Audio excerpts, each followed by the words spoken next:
Hello साथियों, कैसे हैं आप सभी को हमारे चैनल बेस्ट इंडियन गुरु पर फिर से स्वागत है। तो आइए आज आपको बताने जा रहे हैं हिस्ट्री के बारे में।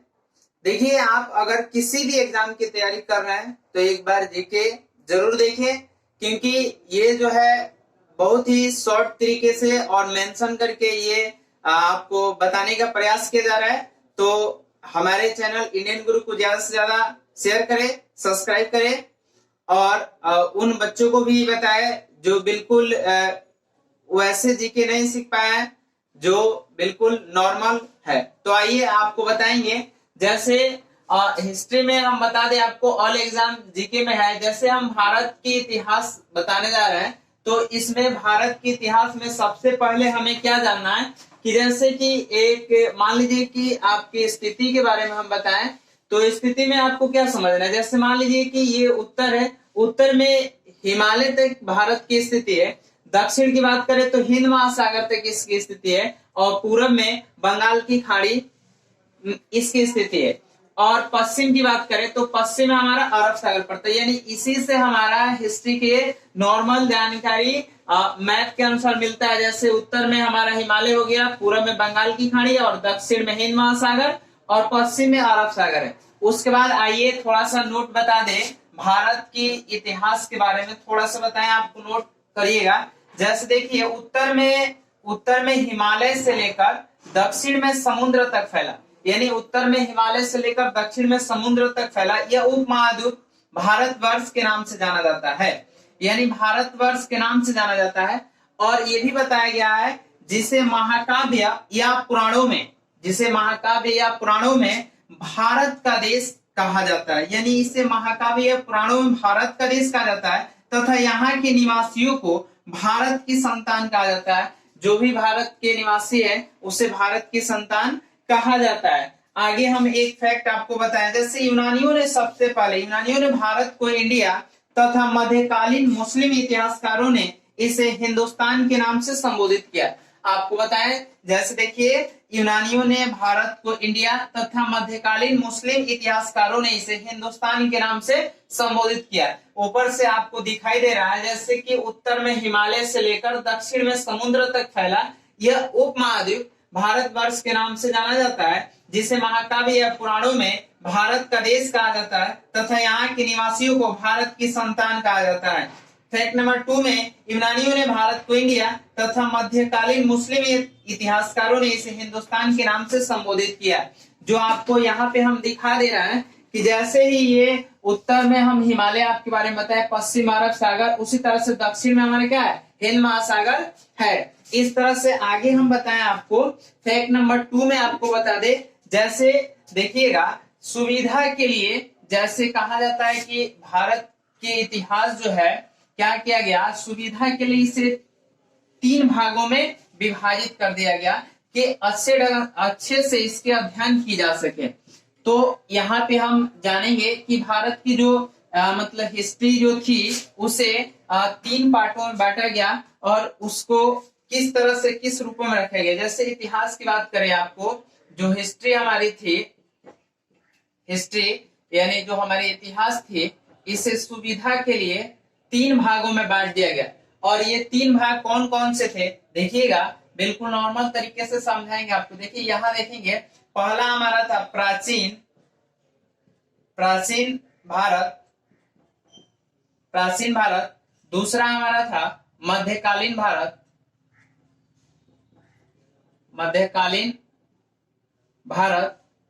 और तीसरे की बात करें तो हमारा हो जाएगा आधुनिक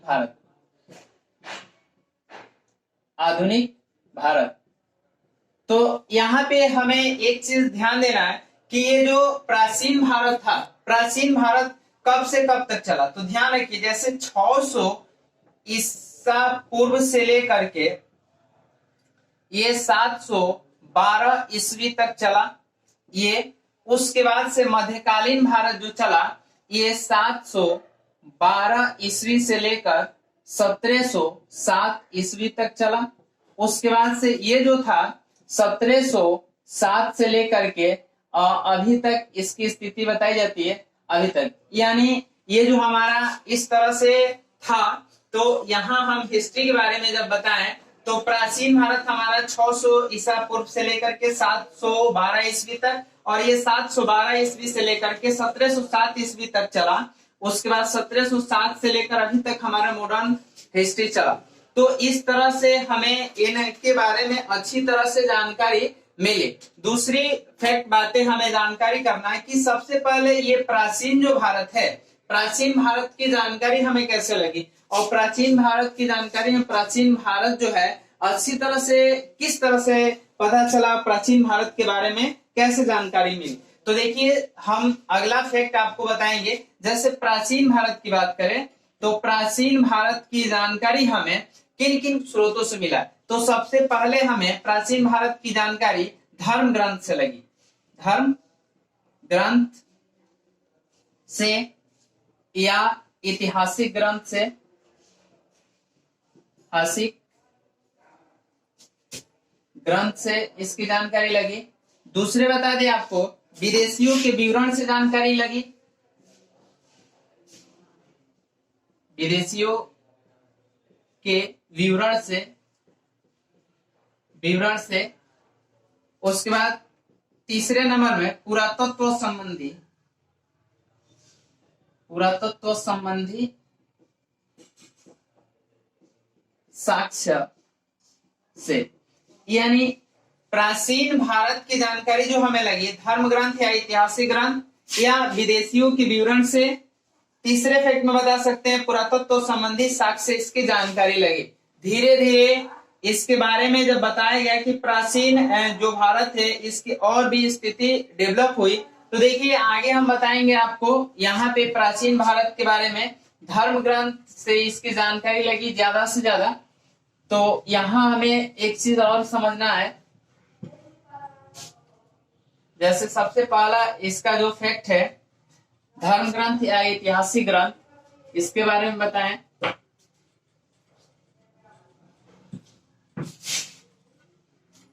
यहां लिखेंगे फर्स्ट में धर्म ग्रंथ या ऐतिहासिक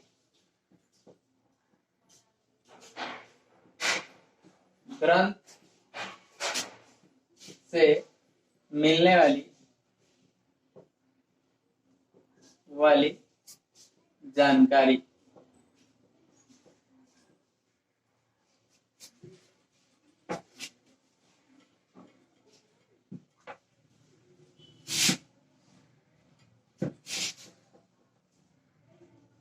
देखिए यहाँ हमें धर्म ग्रंथ या ऐतिहासिक ग्रंथ से मिलने वाली जानकारी क्या क्या थी बताएंगे। जैसे देखिए सबसे पहले हम बता दें, यानी भारत का सर्वप्राचीन धर्म ग्रंथ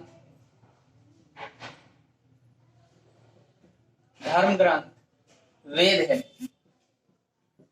क्या है? यानी भारत का सर्वप्राचीन धर्म ग्रंथ वेद है। इसके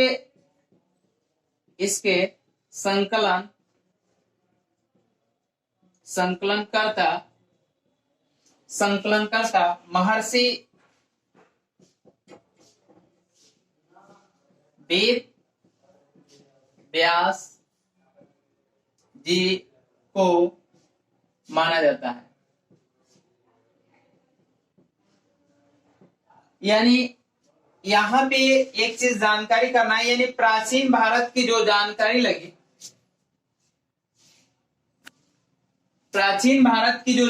लगी, धर्म ग्रंथ या ऐतिहासिक ग्रंथ से जो मिलने वाली प्राचीन भारत की जो जानकारी थी, उसमें सबसे पहले बताएं कि भारत का सर्वप्राचीन धर्म ग्रंथ वेद है।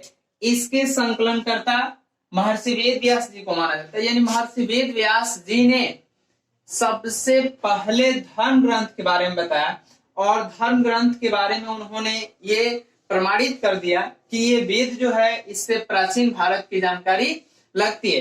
तो आइए हम वेद के बारे में करें। तो जैसे कि हमारे जो वेद की संख्या यहाँ लिखेंगे, वेदों की संख्या कितने हैं? ध्यान रखना है कि वेदों की जो संख्या है, वेदों की संख्या हमारी 4 है।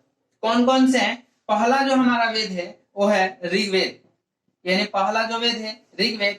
दूसरा जो वेद है हमारा वह है यजुर्वेद, यजुर्वेद। तीसरा जो वेद है वो सामवेद, और चौथा जो वेद है अथर्ववेद, अथर्ववेद। अब ध्यान दीजिए, जैसे कि जो वेदों की संख्या थी, वेदों की संख्या हमारी 4 थी, और इन्हीं वेदों के द्वारा हमें प्राचीन तो आइए देखिए, यहाँ पे आगे हम बता रहे थे जैसे वेदों की जो संख्या है, यहाँ पे जो वेदों की संख्या हमारी 4 है, कौन कौन से? ऋग्वेद, यजुर्वेद, सामवेद, अथर्ववेद। अब यहाँ हम लोग को ये 4 वेद दिए गए थे। इन चारों में एक चीज हमें ध्यान रखना है कि सबसे प्राचीन जो वेद हमारा है ऋग्वेद है, और सबसे जो नया वेद है वो अथर्ववेद है। अब एक एक करके हम लोग क्या करना है कि वेदों के बारे में जानकारी करना है।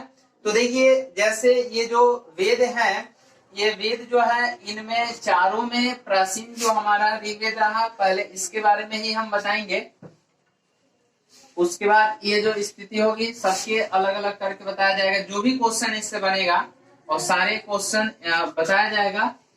ध्यान रहे, यहाँ पे आपको एक चीज ध्यान देना है। सबसे पहले एक चीज और नोट करना है,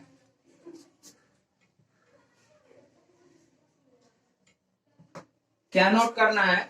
देखिए, एक चीज और नोट कर लेना है कि वेदों को अच्छी तरह से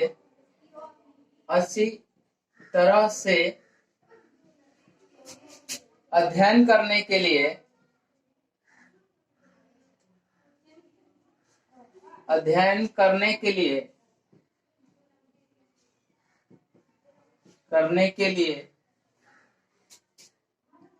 छह वेदांगों की रचना की गई। अब देखिए, जैसे हमारे वेद को अच्छे तरह से समझने के लिए 6 वेदांग की रचना की गई, जिससे हम वेदों को अच्छे तरह से सीख पाए।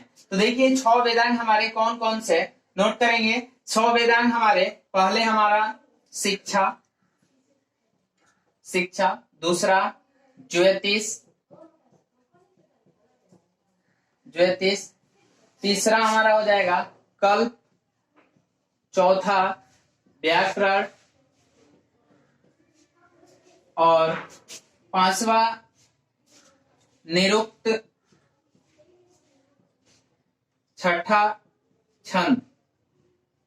अब देखिए, ये 6 वेदांग है। परीक्षाओं में भी कई बार पूछा गया है कि वेदांगों की संख्या कितनी है। तो वेदांगों की संख्या में याद रखना है 6, जो शिक्षा, ज्योतिष, कल्प, व्याकरण, निरुक्त, छंद।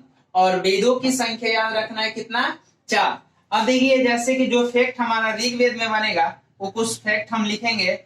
जैसे आपको बता दे, जो एग्जाम के व्यू से बहुत इंपॉर्टेंट होगा। जैसे ऋग्वेद, तो पहले ऋग्वेद के बारे में बताए, तो हमें एक चीज ध्यान देना है कि ऋग्वेद को पढ़ने वाले ऋषि को हम लोग क्या कहते हैं। तो देखिए, जैसे कि यहां याद रखना है कि ऋग्वेद को पढ़ने वाले ऋषि को होत्रु कहते हैं। यानी कि पहला फैक्ट याद रखना है कि ऋग्वेद को पढ़ने वाले ऋषि को होत्रु कहते हैं। दूसरे फैक्ट में याद रखना है, ऋग्वेद में 10 मंडल,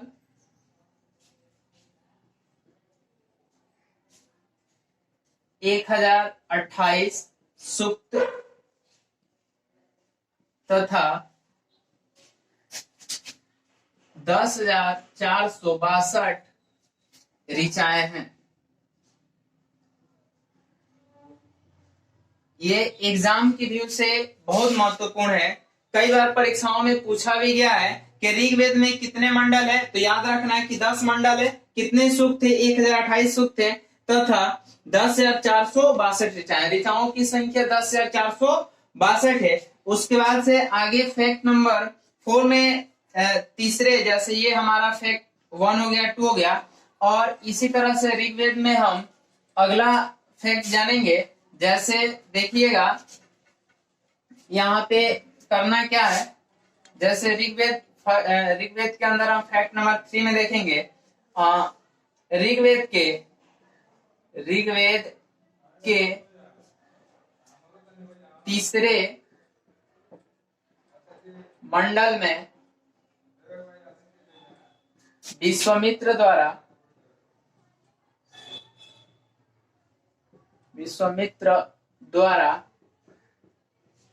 रचित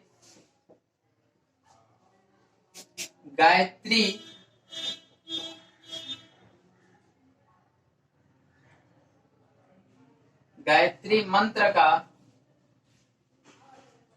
का उल्लेख किया गया है। देखिए इसके कार्य ऋग्वेद के तीसरे मंडल में विश्वामित्र द्वारा रचित गायत्री मंत्र का उल्लेख किया गया है। उसके बाद से फैक्ट नंबर अगर 4 की बात करें तो इसमें आपको बता दें कि ऋग्वेद में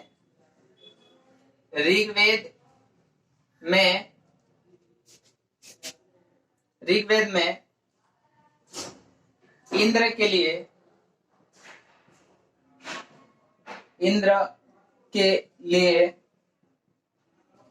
250 तथा अग्नि के लिए 200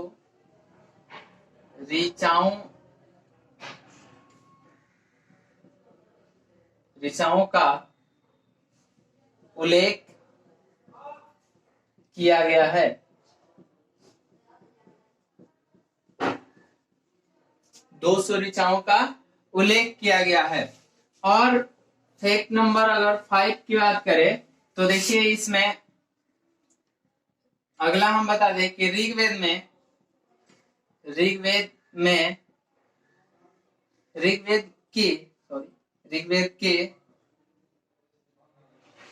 के 10वें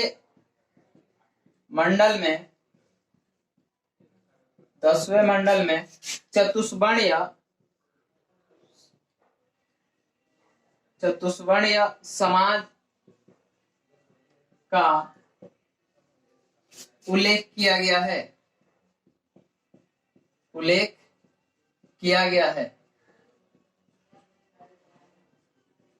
चतुष्वर्णीय समाज का उल्लेख किया गया है। अब यहाँ पे अगला बता दे, ऋग्वेद